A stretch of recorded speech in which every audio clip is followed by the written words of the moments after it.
Welcome to the Spiritual Health Expert Podcast, a transformative space dedicated to unlocking your inner potential and discovering true fulfillment. I'm Corbin Chase, your host, spiritual teacher, and holistic practitioner, here to guide you to rediscover your health and happiness for your soul level growth. Today, I am here with Ashley Faye. She is a labor and delivery nurse and advocate for holistic approaches to addressing feminine power. We are going to discuss how to recover from life halting and altering feminine healthcare news, and how to come back to yourself as a healthcare provider and healer, and then applying the larger spiritual picture for your healing journey.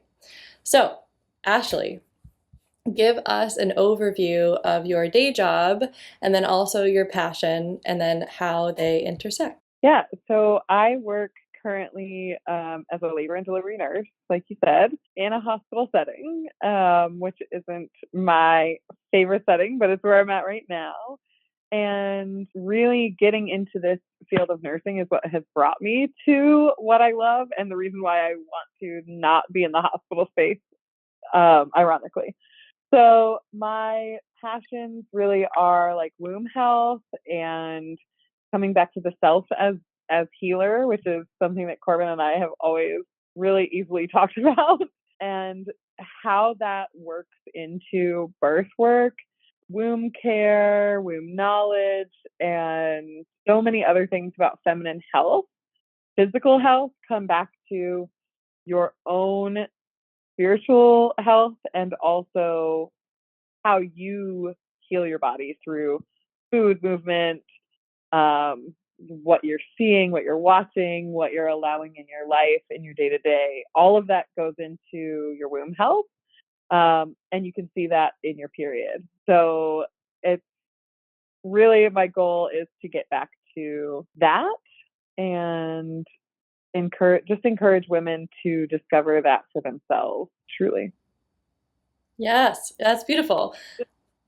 Yeah, no, I love it. It's you work in the hospitals, in healthcare where a lot of people have been, but you also see the power of the spiritual aspect and stepping into self, the importance of how that all layers in. I want to talk a little bit, real quickly, briefly, about how Ashley and I met a couple of years ago. We were both in our doula trainings. I happened to be pregnant, and the second I saw Ashley, it was like she lit up. She might as well have been the sun. And I said, you know what? Me and my pregnant self need to go over and introduce myself because I want her to be my doula. And she was. She was there for my first birth. And then ever since then, we've been kind of just like spiritual friends and had a special connection. And we work in somewhat, our spaces interlap in these like really beautiful ways. So yeah, I love you. Yeah. Like done this like going through similar things in different ways, and it's been like such a blessing to have someone else going through similar things and trying to navigate them in similar ways in a world that tells you how it's supposed to be so miserable and awful. Mm-hmm. And we're both like, but does it have to be? Yes. Like, where's the light in this? Where's the lesson in this? Right. It's not to like spiritually bypass at all, but there is something to be said for not allowing the systems that are in place to bring us down into a place where we feel powerless. There's so much that we can do for ourselves differently than society has taught us to bring light to dark situations, while also embracing the grief and the struggle that we are in currently, but honoring ourselves by finding joy and finding the good and finding other people to bring us back to ourselves instead of staying stuck in our grief. Yes, yes, and not falling into that victim consciousness, really being aware of that, which is what you've been navigating really well. Ashley, you've recently had some pretty large news in your life. Would you like to share your experience and what's happened? Yeah. So as someone that whole life has kind of swirled around this idea of femininity and womb health, it was quite the shock to have a regular pap smear come back abnormal, and then for that to escalate over just a short period of 4 months to, okay, you have cervical cancer and we have to get this out of your body. Um, and it may require removing your womb from your body was like life shattering, honestly. And I am still in the process of going through a divorce from last year. And so I thought I had had all the life shattering and life changing news that I was going to get. I thought that was already big enough. And the world was like, so we have more news for you. And that was something that I wasn't expecting, and something also that I was very fortunate to have the universe conspire for me to be with that practitioner as a new patient on that day 6 months sooner than I would have needed a regular appointment. So I wouldn't have even discovered this by now had the universe not aligned for that appointment. So yeah, so multiple rounds of, gathering sample biopsies and surgically removing parts of my cervix. And my practitioner was actually able to remove all of the cancer from my cervix and keep my womb inside my body for now, whether that be for carrying a child in the future or just having a few more years with her before we decide it's maybe too risky for my body. So I was very, very fortunate to have a provider, a doctor who is also very spiritual herself, and was calling in guides and calling in spirits to be around us, because it was not in a space to do that for myself. And she is such a wonderful person. And it's what I wanted for myself, what I would want for myself when I'm from my highest mind. But at the time, I was just like, please let me keep my uterus. Please let me keep my uterus. Please let me keep my womb. Like, that's all I could think. I couldn't think like to call anybody in. I couldn't force myself to eat differently, move differently. I wasn't in that space. But luckily, I had people around me that were nourishing me and reminding me of their connection to spirit, and they were calling in so much for me. And I really feel like that made this process feel safer, even though I couldn't find it in myself at the time. And so now I'm home recovering from my last surgery before returning to the hospital and trying to navigate all of that Mm-hmm. here by myself at this house, this beautiful house. So Yeah. Well, first of all, thank you for sharing everything that's happened to you. I think it's really important because for those out there going through something similar, you are not alone. And I think, Ashley, you brought up some really amazing points about spirituality in the healthcare system and probably the lack thereof. Having a spiritual team behind you externally, but then also within yourself, knowing that I do have a spiritual baseline, I do have a spiritual foundation within myself. And even if I can't provide that to myself at the moment, I have set a team up to help me. And then the real tangible impacts that has on your experience before, during, and after surgery is that finding a healthcare provider that also is believes or tends to your spiritual needs, something that's common that you experience working in the healthcare system? yeah, so I have not. I actually had my first panic attack in a GYN office. The first time I ever experienced it. Before that, I was like, people are crazy. They're just making it up. They're finding excuses to not deal with their stuff. I don't know why. I couldn't wrap my mind around what a panic attack was. And then I had one in a GYN office with a male provider. I was alone with this male provider, and, you know, a lot of women don't feel comfortable in that situation. And I thought I felt fine, and then all of a sudden I wasn't. And so to find this provider specifically after the closing of the birth center was a big deal to me. To find, like, I knew after the birth center I could not go back.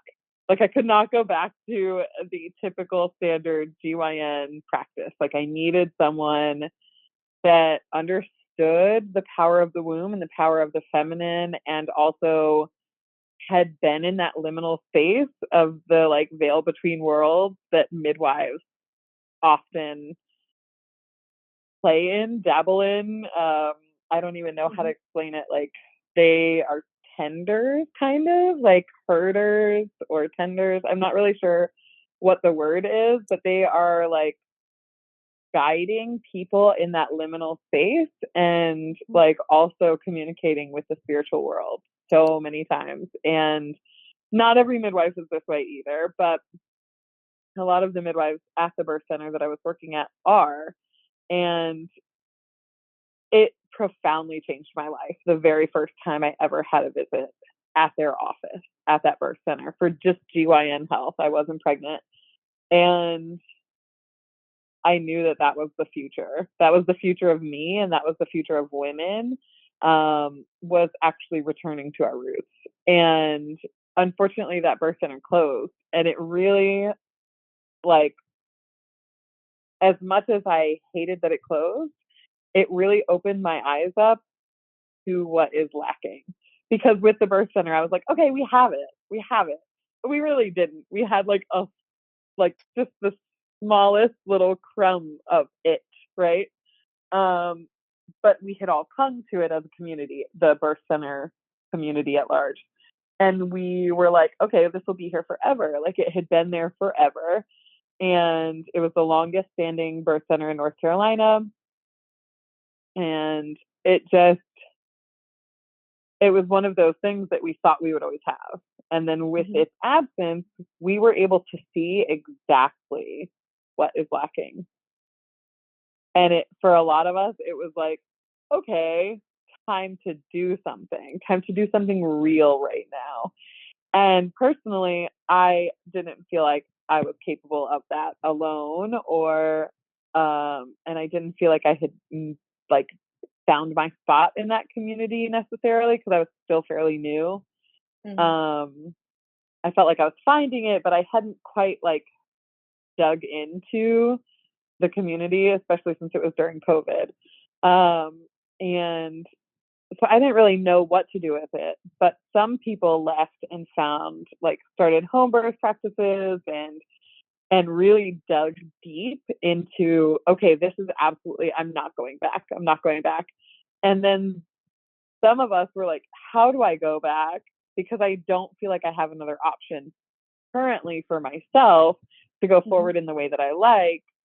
But I also know that this traditional model does not appreciate femininity and womb health and womb nurturing the way that I do. And how do I find myself in that? How do I navigate that again, knowing what I know? Like I've already had like my blinders removed. So now I see everything as it is. As the second I walk in, I can read the energy of the room. I can even feel like and sense what has been talked about and what kind of atmosphere has been like encouraged or built in a birth space before I've entered that space. And Mhm. it's so hard to go back to that space once you know what is out there, what is possible. It's so hard to return to that space. But there's also Mhm. beauty in, sorry, I'm on a rant now, but there's also beauty in being that person that knows what's possible in the setting that other people are like, no, this is the way we do it. And feeling confident enough in myself to be like, well, I'm doing it differently. So this is working for myself and my patient and their family. And they're very content with this pathway that we're going down. So honest, you're going to have to talk to them because they're the ones that should be leading their care. And if this is what works for them, then we need to follow that path and honor their needs. Yeah. It's so important because once you do open Pandora's box to stepping into your femininity, stepping into what's possible as a woman, letting birth be a source of power and beauty and like sexuality, I mean all of it, like the death of the matron, the birth of the mother. Once you start realizing that this is a possibility for you, you then start to, you can't, first of all, you can't unlearn that information, and you should never want less for yourself in that department. But then you realize there are limited resources. So what I will do is I will link in the notes, then also on my Instagram at Spiritual Health Expert, some resources within this information. If you are interested in learning more, Ashley and I will put together a list of some resources. Um, but Ashley, I want to talk about you too and your personal experience with like where you are in the recovery process, because when I cyclically look at your healing journey and your whole life and what has been happening to you, it, and this isn't to sound insensitive, but it makes sense why you are going through this in your life right now. It looks like it was constructed in a way for you then to turn all these experiences into your wisdom to teach others and host classes.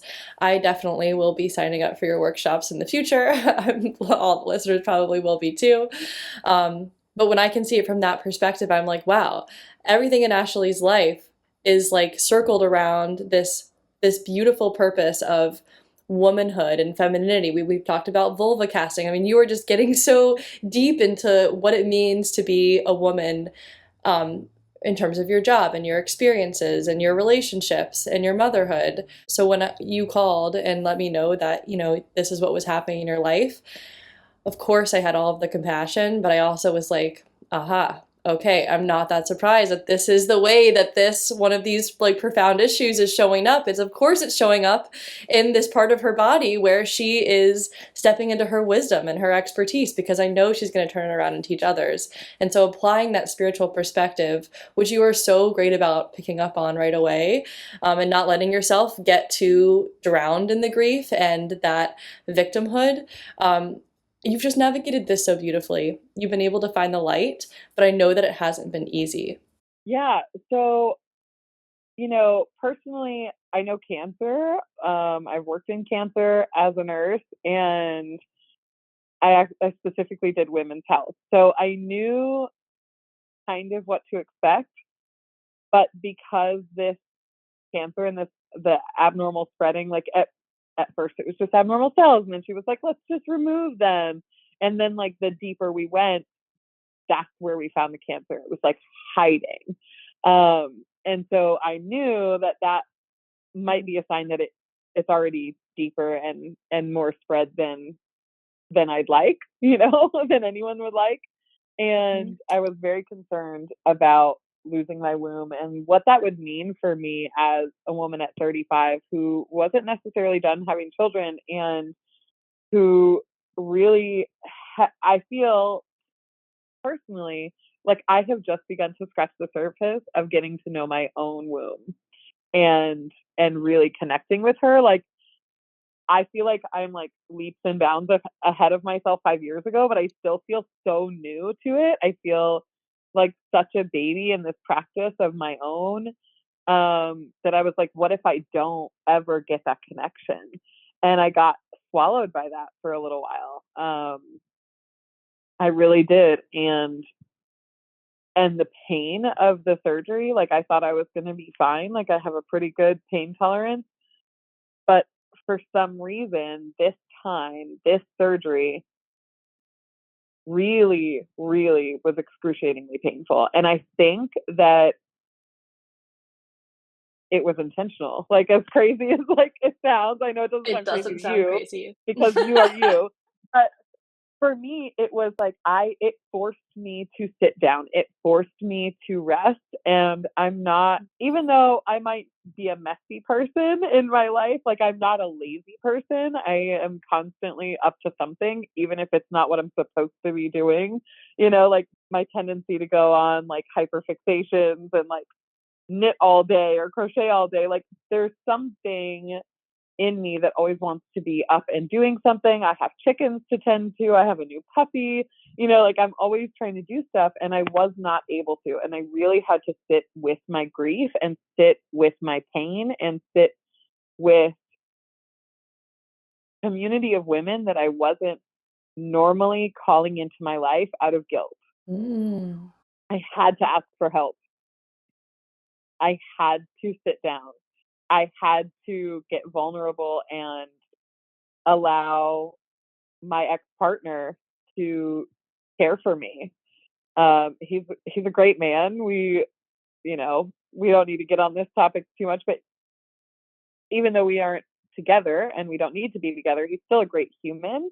And so Mhm. allowing him to step in back into that caring role was very hard. Um, Out of pride, my own pride, I guess. But Yeah. all of that was very difficult for me, but also very necessary for my next steps and for my growth. Because without that grief, and like it makes me think of Inside Out, the Mhm. first Inside Out movie where they're like Mhm. going on all this discovery and they're like, we need joy, we need joy, we need joy. And it turns out that like the joy is only so joyful because there is sadness and there is grief. And it's the same the other way. Your grief is only so deep because you've had so much love and so much joy in that space. So my grief was so heavy with everything with my womb because I'm so passionate about my womb, because I'm so passionate about how our wombs are our source of power, are a portal to other worlds, and how Mhm. deeply I love and respect my womb. That's how deep my grief went. And so, like, Mhm. we need both. We need the duality. And so often in our society, we're told to shut down one or the other. You either have cancer and you're supposed to be awfully depressed about it, and just everyone is just, oh, I'm so sorry, I'm so sorry, and they should feel bad, right? Like nobody wants you to go through something horrible, other than maybe Corbin, but Well, well, well. only for transformation. No, but no, but that's how people should be if they care for you. If they want their mothering or their nurturing comes in and they're like, oh no, I don't want you to hurt. We need both in our lives to live a full life, a full human experience. We're not Mhm. here to only experience joy, joy, joy, joy, joy, but we're also not here to only live in our grief and only live in fear. And the way society is set up, it's like you pick one, like Mhm. that's it. You're either perfectly healed, which I don't believe in. No one's healed. I will Mhm. not ever claim that. No one is healed. It's all a journey. Like you're not, Mhm. I don't even believe you can accomplish healing in a lifetime. Mhm. Full healing, it's just more steps towards healing, more and more and more, coming back to yourself. But I don't think that there's a fully healed human being. I don't think it's like a possible thing. But to heal parts of yourself, to work towards that, you have to feel both. You have to feel the duality of pain and loss and grief, and also joy and love and nourishment and the like yummy like salt of the earth. You have to have both of those to live a full life. And so Mhm. even though I was like, don't get swallowed by your grief, like I kept telling myself these messages, like you have to come out of it. I needed to feel that grief before I could move forward. And once I allowed myself to really feel that grief and just be sad in this house alone and just like wail and cry and be angry, Mhm. and even though everything has conspired in a way that I'm okay and I got to keep my womb, I'm still grieving the pieces of me that were lost and grieving the ideas that I had about myself. And um, even though it's a small little piece of me that was taken, it was more than that spiritually. Um, so I really had to take that grief and sit with it. And that meant not always eating the things that I know to be best for this phase of my cycle and this whatever. It was just Mhm. like, just eat food, make sure you're getting some in your body, make sure you're Mhm. getting water in your body, and make sure you're sleeping. And I really had to Mhm. go back to those basics um, Yeah. this summer to really allow myself to go there. And I Yeah. definitely feel like we're on our way out. We're figuring it out. Yeah. Applying self-care in whatever form it needs to show up. That's the point, is to acknowledge when you need self-care in whatever way it shows up, right? It doesn't have to be quite as strict. You touched on so many great nuggets that I want to dive into just quickly. One of them is relationship with womb. So, if you're new to this concept, your organs are alive. They are within you, so they have consciousness, which means you can communicate with them and you can have a full-on conversation relationship with them. You can get antidotes from them, you can ask for prescriptions, you can check in on them to see how you're doing. And I think having a relationship, well, for me, it's called my inner womb woman, has been really a dramatic shift in my experience with my periods, my cycles, understanding myself, who I am outside of my hormones when those waves come through, how to manage myself better, just overall a deeper relationship with myself. And I actively communicate with my inner womb woman. And I've actually seen shifts in my period experience and like the cramping once I started acknowledging her and her experience. And part of that for me was when I was younger, I was just taught, to, oh, I'm on my period. This is something to like hide, shame. It's a pain in the butt. All you do is shove a toxic tampon up there and then just go about your day and just deal with it. But it is so beautiful and an honor.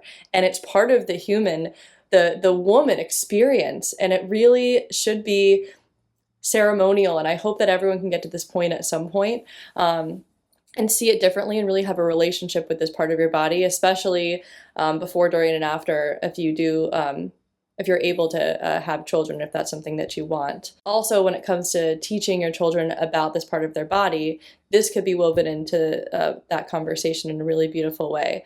You also were talking about being forced to soften as part of your healing journey. And when we look at the divine feminine, it is all about softening. We have to soften into ourselves, into our nervous system, be quiet, let the intuition come in. And I remember we were on the phone talking about this and I was like, Ashley, write everything down because this is going to be your content for whatever big thing you're going to do later because you are most likely going to have some sort of big woman circle or book or something and that's also creative. So really like tending to the divine masculine and the sacred feminine within this situation, looking for that new balance as the physical aspects are gone, you can still tap into the energy of each.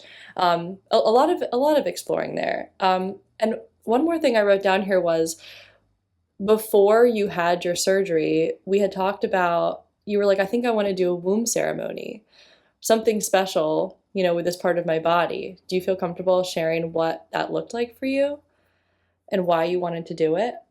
Well, there were multiple times. I'm trying to remember which time you're talking about because I've talked about doing womb ceremonies and grief ceremonies. Um, The womb but ceremony that prepared you for the surgery. Just as like so other listeners can maybe apply this. yeah, yeah. So I was talking about doing a ceremony, and I really feel like I put a lot of energy into I can't do it alone.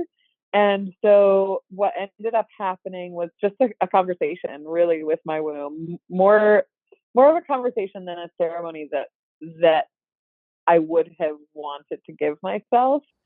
Hmm. But I had a conversation with her and I said, look, like I know that there have been times in my life where I have ignored your call. I've ignored your cries to connect. And I know I was on this path to get to know you and I like really, really hope that I get to keep you. But I also understand that you know what is right for me. And I know that if you have developed this cancer and you need to leave my body, that there is something profound that I will learn from this experience. So I pray that you get to stay with me. And I'm not like I say that I'm not a Christian person, but I pray to her that I get to keep her. I pray to the universe Yeah. that I get to keep her. But I also, I understand, this is what I said to her, I understand if you can't stay. And I understand if this isn't the way that my life trajectory is, the way that I have it planned out in my brain. I understand that we don't get to make those rules. The universe is ultimately in control. And I thanked her for all that she has done for me, and I thanked her for my beautiful baby and for the connections that I have had in my life because of her. And I really sat with her and just held her, and putting your hand on one hand on your womb and one hand on your heart, I feel like, and breathing cyclically, like imagining your breath going from your womb to your heart, like is like such a powerful, even if you don't have time to do like a ceremony, like I would think of a ceremony or would call a ceremony. It's like your own personal, you can be literally anywhere. You can be at a stoplight in a parking lot, you can be on the Mhm. beach, you can be wherever it is, wherever Mhm. it is that you are, you can be in the bathroom at work, and you can have this moment where one hand is on your heart and one hand is on your womb, and you have that conversation. I hear you. I love you. I'm listening. What is it? What's next? You show me. And I really just wanted her to know that she was honored no matter how the situation went. And I was truly like, you give what you need to give, and if that isn't all of the cancer and you need to be removed, then that's where we'll go next. And just let her Mm. know that I trust her, like Mm. wholeheartedly. I trust her, and whatever comes next with her, I'm here for the ride. So that's really what the core of it came down to. Yeah. It's so beautiful. Thank you for sharing what that's so personal and helpful. Thank you. And for everyone who's listening, I want you to know that this is what a spiritually mature person sounds like. You are leaning on your spiritual foundation of there are different aspects of your body. You understand that everything is interconnected. The psycho-spirituality aspect of your mind communicating with the body parts metaphysically and knowing and feeling that that has a profound impact. And so, how do you start? If you are listening, you're like, well, how do I start communicating with my womb? The way I guide my clients to do it is similar. I say put both of your hands on the area of your body or one hand over your heart, and you close your eyes and with intention is the key here. Just start off by imagining what your inner womb woman would look like. Whatever comes to your mind and your imagination, that's the key here. Is it. You have to learn to start trusting those images and that creativity, and just observe her. See, what is she wearing? What color is she wearing? Is she wearing anything at all? If she's not, what does her body look like? How is her posture? Does she have anything to say? You can offer her like a beam of love. Is she open to receiving it? And just start getting curious about what that connection might look like. How old is she? Is she wearing shoes? I mean, all of these, like the minor details, that is how the intuition and the psychic abilities really come through. And that's a great place to start. It's just by observing. Ashley, what is that like for you? What's your process of communicating with your womb? It's very similar. My womb has always felt more like a tree than a person, if that makes sense. Like Beautiful. Yes. an Mm-hmm. animate tree. Yes. Animated. So think grandmother Willow from Pocahontas. Like Mm-hmm. big, Ooh. wide, Yeah. happy, silly, like Mm. someone, like the grandmother feeling where it's like, yeah, yeah, I know that's a human problem. you know, Yeah. like that's funny. Doesn't really Wise. matter, but that's okay that you're spending your time on it. That kind of energy, and connecting with her, I never really felt connected with her before becoming a nurse and working at the birth center and meeting all of these women and going to herbal conferences where people were doing womb education. Mhm. And the more I sat with her and the more I listened, the more I realized like how much of my power I had been giving away by Wow. not connecting with her. And so much of that too is giving yourself grace. Like going back to the like what did I do for ceremony? Like a lot of the learning was my womb saying like it doesn't have to look a certain way.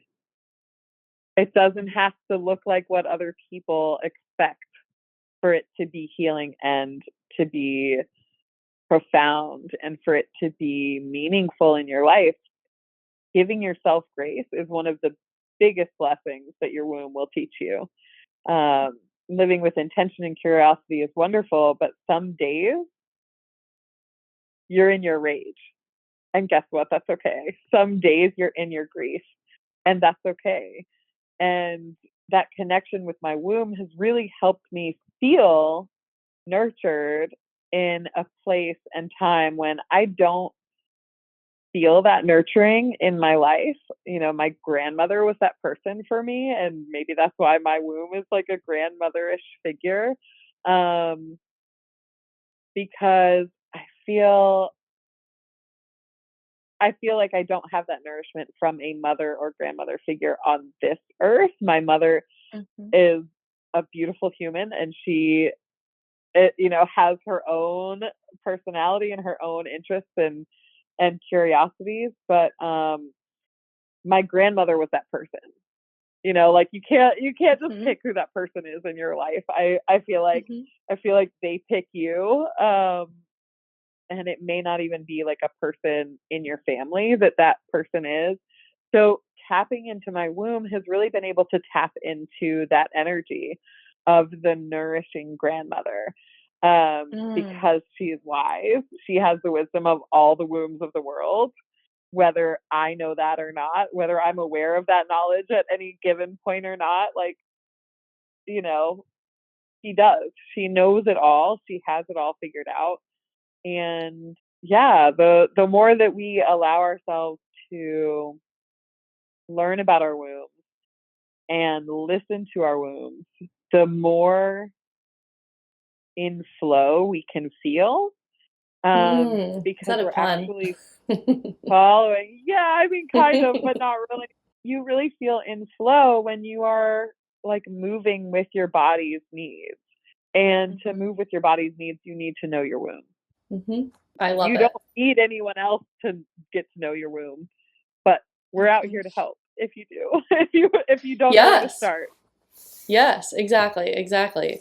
Yeah, for me getting to know my womb woman, because it's for me, she does show up as a person in like this red, sexy dress, and like she's just so mysterious, and like I getting to know her has like really helped and like really, really helped me because when I'm feeling my hormones, my period sometimes is inconsistent, and I'm trying to figure out okay, why is my period inconsistent? Like instead of kind of shooting in the dark, I'm like, well, wait a second. I can just ask.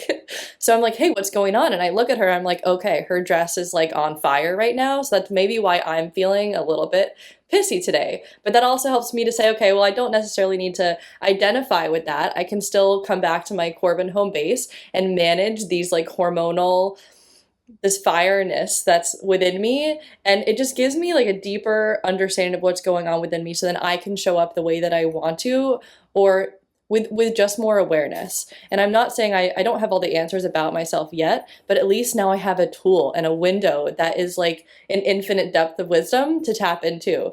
And building that relationship, it only becomes stronger and better over time. So that's the beautiful part. And another thing that's come out of developing a relationship with my womb is I've stepped into my like what being a woman means in my own way, and it has changed the way I expect my partner to um, look at me.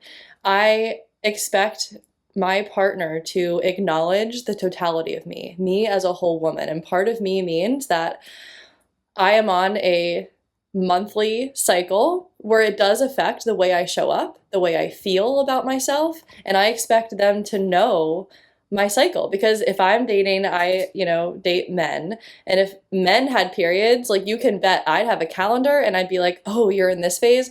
I'm going to cook you dinner tonight. Why don't you get in a warm bath and let your body soften?"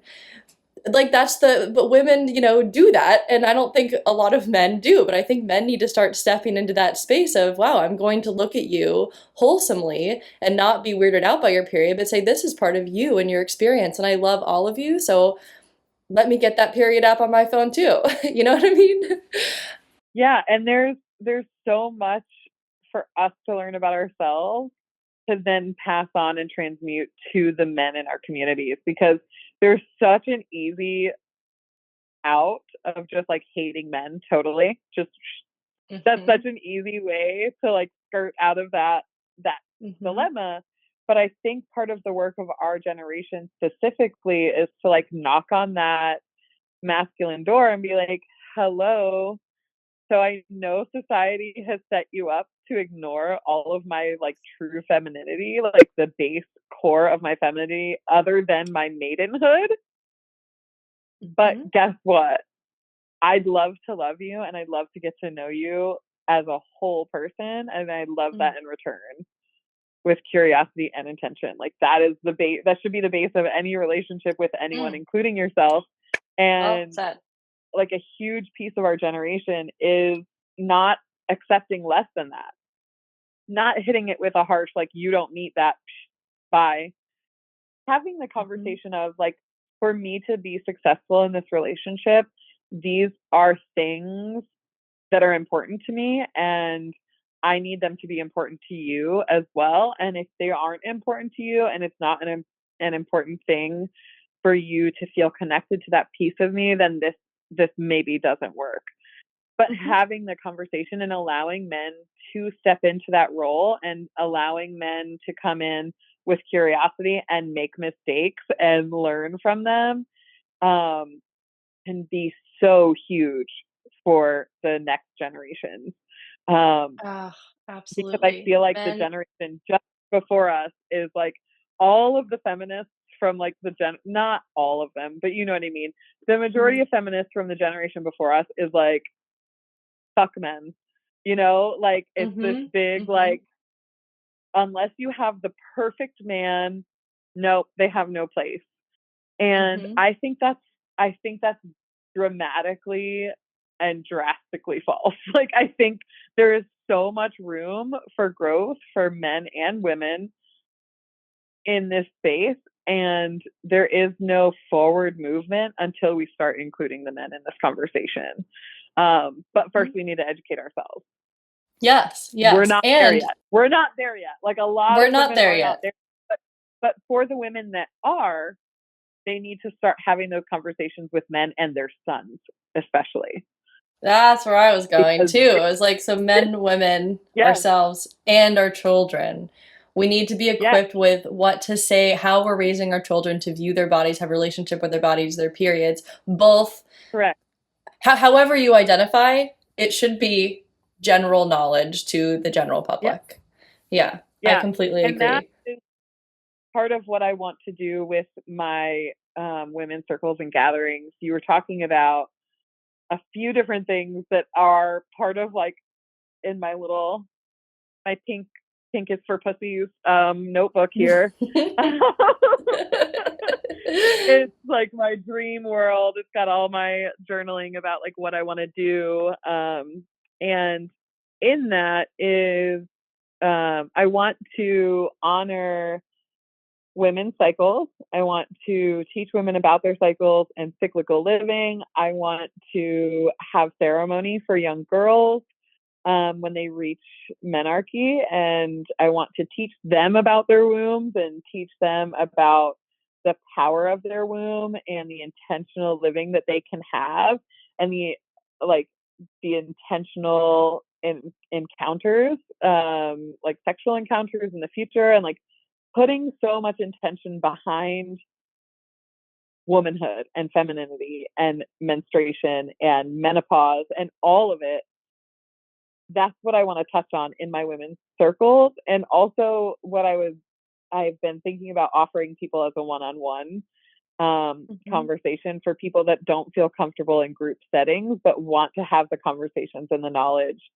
of how to care for my womb, how to connect with my womb, how to eat according to my cycle, what herbs are beneficial for this phase of my cycle, um, how to avoid pregnancy naturally, how to get pregnant naturally, Mhm. how to um, give birth in a way that honors myself, how to be educated enough to feel empowered in my birth space, educated enough to feel empowered in my menstruation and my cycle and cyclical living, and educated enough to feel empowered when we hit menopause. Because let's not joke with ourselves and kid with ourselves, we're going to be there, right? And so much of the conversation happens after people start having like the symptoms. And it's Mhm. like, manage the symptom, block it out, and move on and pretend to be just as productive as you were when you were menstruating. And all of these things are the same message we've been getting since day one as girls and women. Shut it down, shut it up, be productive. And it's just Mhm. not what we're built for. It's not what we're built for. And so I really, my goal is to educate women and girls so that they feel empowered in their lives to work with their womb and live intuitively, intentionally with their Mhm. cycles. Mm, beautiful. I love it. And so in the notes section, I'll also put Ashley's information. So if you want to check her out online on social media, look in the notes section. Also on my Instagram page at Spiritual Health Expert, she'll be tagged in there as well. And as we're coming to a close, before Ashley, I hand it over to you to do your closing statement. I wanted to mention to you, Ashley, and to anyone else in any part of a some sort of similar process where you are losing a body part in general, is you can still, the energy and the frequency of that body part is always available. Even if it's physically removed from your body, the wisdom, the communication, that cord will always exist. So you're not missing out on any sort of relationship with that body part or going back in time and having a ceremony today for something that happened 5 years ago will still be healing to you today. Because, time isn't real, but that's a whole other podcast episode. But you can still go back and do the healing and you're not missing out on any wisdom. So Ashley, if hopefully not, that comes to you, your womb wisdom will always be part of you and available, which hopefully helps just a little bit. Yeah. And I fully agree with that, like on a higher self note, but living that in the day to day practically is Mhm. way harder than the concept of it, for Mhm. sure. Mhm. Yeah, and I just want to close with like, no matter where you are in your journey, even if you have the education but you're not utilizing it in your day to day life, give yourself grace. Like that for me, the word grace was like tied to so many religious things in my head that for a long time I didn't even allow the word grace in my life. And giving yourself grace is such a beautiful, beautiful thing. Like, yes, I would love to live in sync with my cycles and eat with my cycles, but guess what? We're running late. I have to get my kid home to bed, and there's a Chick-fil-A on the way home. So let's just meet myself where my needs are. And my need right now is to get home and get rest for all of us. My need right now isn't necessarily eating with my cycle, but tomorrow or the next meal, I can do something nourishing for myself. It doesn't have to be like, I made a mistake, so we're not doing this anymore, or I Mhm. have to go all the way, all the time. That is the male perspective, to keep going and pushing harder and harder when it's not intuitively natural Mhm. or what your body or your family needs in this moment, because we are multidimensional, multifaceted beings, and it's not a dreamland. Like, we can't perfectly do all of this all the time. All we can do Mhm. is educate ourselves, try new things, find what works, and forget the rest, or come Mhm. back to the rest another time, 2 years from Mhm. now, whatever. It it doesn't have to be all or nothing, and it doesn't have to Mhm. be a failure or a success. It's just life and trying and finding what works for you so that you can be Mhm. your own healer. Mhm. Soften. Just soften. All of it. Soften. That's beautiful. Yep. Yeah. Soften. Ashley, thank you so much for being vulnerable, for sharing your unique wisdom, your genius, your story. Thank you. Thank you, Corbin. Thank you for having me, and thank you for always asking all the questions.